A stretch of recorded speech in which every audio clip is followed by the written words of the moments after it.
Assalamualaikum warahmatullahi wabarakatuh. Di sini kami akan menjelaskan program schedule management yang dibuild menggunakan aplikasi Simex. Nah, pertama perkenalkan, nama saya Tabesjan Kinas Wiradarja, 3 digit NIM terakhir 064. Selanjutnya, Perkenalkan, nama saya Ahmad Dhani Sukri, 3 digit NIM terakhir saya 068. Perkenalkan, nama saya Fawaz Aidin Arisyanto dengan 3 NIM digit terakhir 069. nah pertama saya akan menjelaskan flowchart dari schedule management ini. Nah, yang pertama yaitu ada start, di mana program dimulai. Langkah kedua yaitu loading data dari file. Nah, untuk pertama kali yaitu user akan memasukkan nama. Nah, selanjutnya terdapat tampilan welcoming. Tampilan welcoming ini berisi nama user, yaitu selamat datang dengan nama user tersebut dengan tampilan motivasi. Nah, selanjutnya yaitu terdapat display menu. Ada 1, 2, 3, 4 dan 0. Nah, selanjutnya kita akan masuki decision. Pertama yaitu pilihan 1. Nah, jika pilihan 1 dipilih, yes, yaitu langkah pertama itu user akan memasukkan nama tugas, pilih mata kuliah, masukkan tanggal, masukkan hari, masukkan waktu, dan jika berhasil tampilan akan muncul tampilan berhasil tambah tugas dan pesan motivasi. Nah, selanjutnya yaitu jika tidak memilih pilihan 1, yang berarti pilihan 1 bernilai no atau 0. Selanjutnya jika user memilih pilihan 2, maka akan bernilai yes atau bernilai 1 atau true.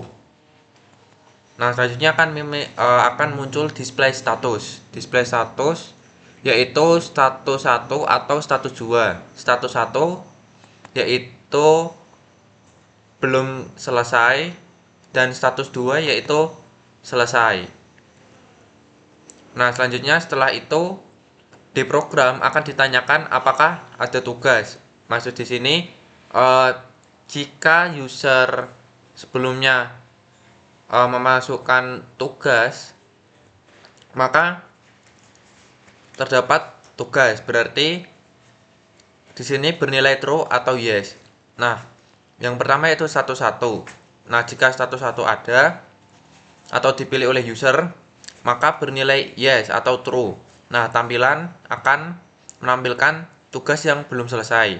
Nah, jika user memilih status 2, yaitu tampilan tugas selesai, maka status 2 dipilih akan menampilkan tugas yang telah diselesaikan. Nah, jika tidak ada tugas sama sekali, maka tampilan akan menampilkan daftar tugas kosong.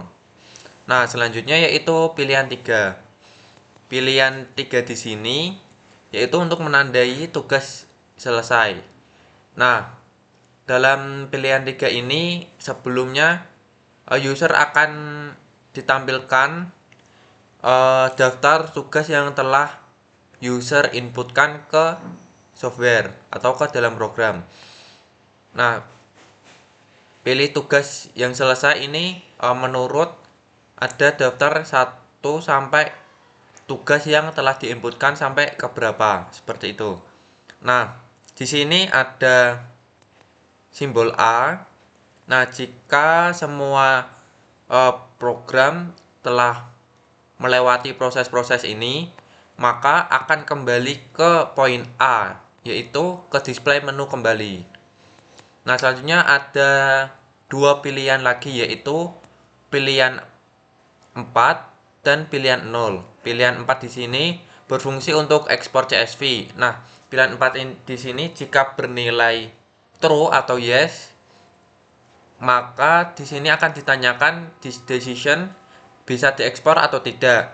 Nah, jika file Excel atau file TXT terbuka, maka di sini bernilai no atau bernilai false, file tidak bisa diekspor. Nah, jika sebaliknya user menutup file Excel-nya, maka di sini user dapat mengekspor file tersebut. Nah, ada tampilan file berhasil diekspor. File tersebut akan diekspor ke list tugas 1 dalam bentuk Excel. Nah, jika user tidak memilih apapun dari pilihan 1, 2, 3, 4, 0, maka tampilan akan tetap di display menu. Nah, jika selain itu misal memilih pilihan 5, akan muncul opsi tidak valid dan user akan disuruh untuk mencoba lagi pilihan 1, 2, 3, 4, 0 tersebut. Nah, selanjutnya yaitu bagian program.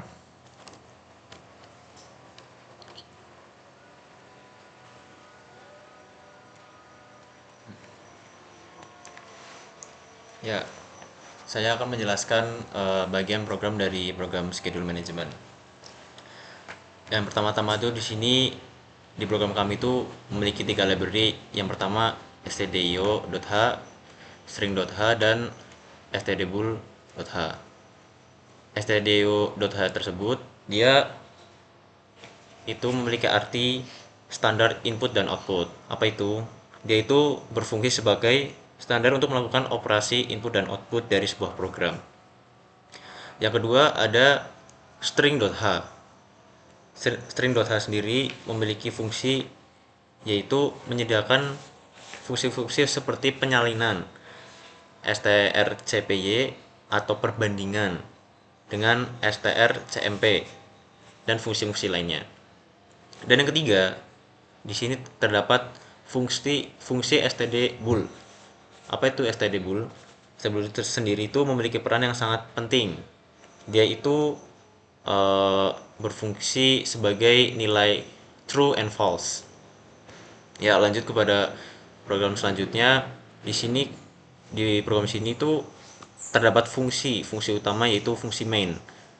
Fungsi main tersebut itu dia berfungsi untuk memanggil fungsi-fungsi lainnya seperti di sini ada fungsi simpan data, muat data, tambah tugas, tampilkan tugas berdasarkan tugas status, tandai tugas selesai, urutkan tugas, ekspor ke CSV, dan validasi tanggal. Ya, mari kita bahas fungsi satu persatu.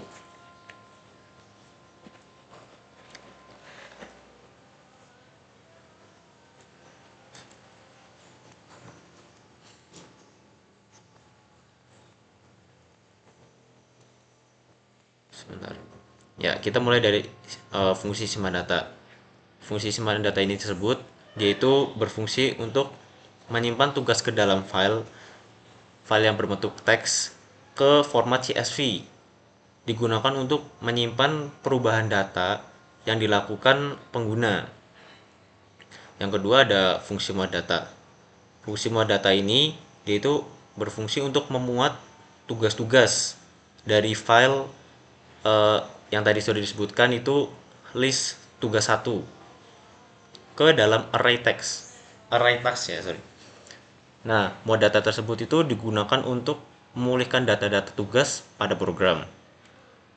Lanjut kepada fungsi tambah tugas. Fungsi tambah tugas di sini itu dia menambahkan tugas baru ke dalam array task dan meminta input dari pengguna mengenai detail tugas seperti nama dan mata kuliah, tanggal serta validasi tanggal. Lanjut ke fungsi selanjutnya. Ya, di sini ada fungsi tampilkan tugas berdasarkan status. Fungsi tampilkan tugas berdasarkan status di sini yaitu berfungsi hanya untuk menandai tugas yang ingin pengguna selesaikan. Selanjutnya ada urutkan tugas. Nah, urutkan tugas di sini itu dia berfungsi untuk mengurutkan array berdasarkan tanggal.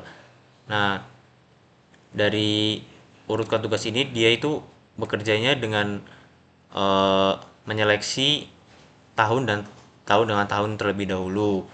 Terus jika tahunnya sama, dia akan membandingkan bulannya. Terus jika tahun dan bulannya sama, dia akan membandingkan tanggalnya.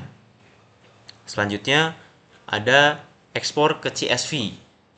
Ekspor ke CSV di sini itu berfungsi untuk mengekspor semua tugas-tugas yang sudah selesai maupun belum selesai ke dalam Excel. Dan yang terakhir ada validasi tanggal. Validasi tanggal ini memiliki fungsi yaitu apakah tanggal yang dimasukkan itu valid atau tidak valid. Ya, lanjut untuk demonstrasinya.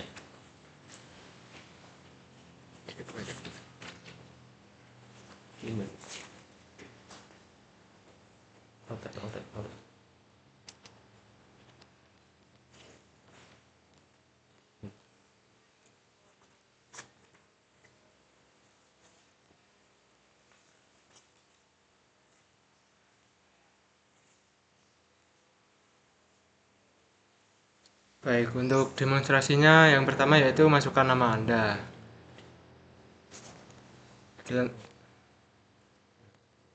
Contohnya Danis. Lalu akan menampilkan selamat datang Danis dan menampilkan pilihan opsinya yaitu tambah tugas, tampilkan tugas berdasarkan status, tandai tugas selesai, ekspor ke CSV dan keluar. Yang pertama opsi tambah tugas.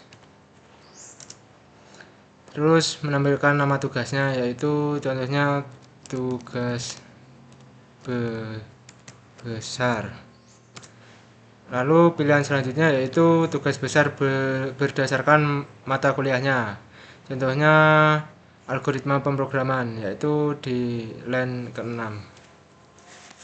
Terus masukkan tanggal deadline yaitu contohnya tanggal 30 Desember 2024.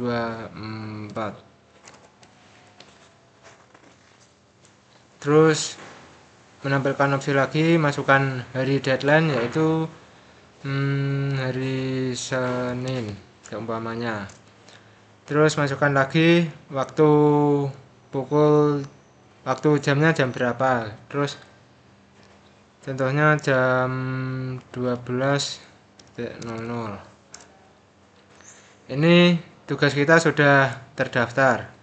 Untuk melihat status tugas kita sudah selesai atau belum itu bisa diklik pilihan kedua.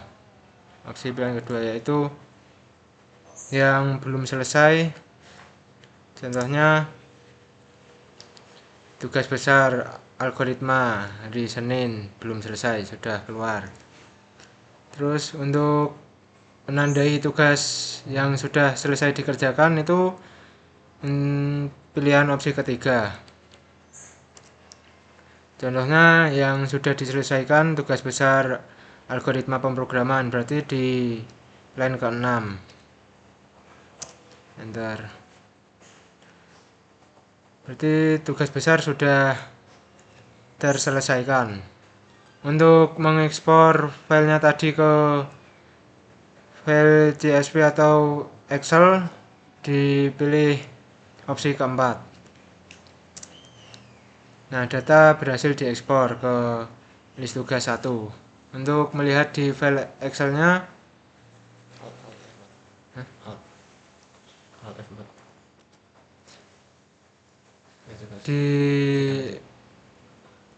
di file list tugas 1.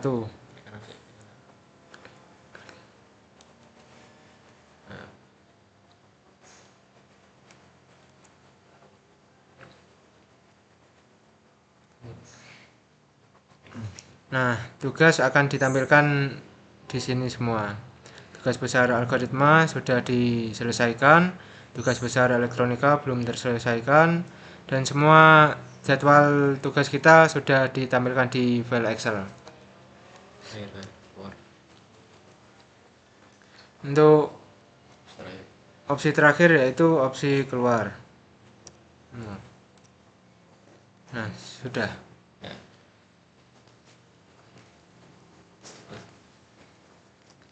Nah, itulah penjelasan dari kelompok kami. Nah, sekian dari kelompok kami, dari kelompok schedule management. Terima kasih. Wassalamualaikum warahmatullahi wabarakatuh.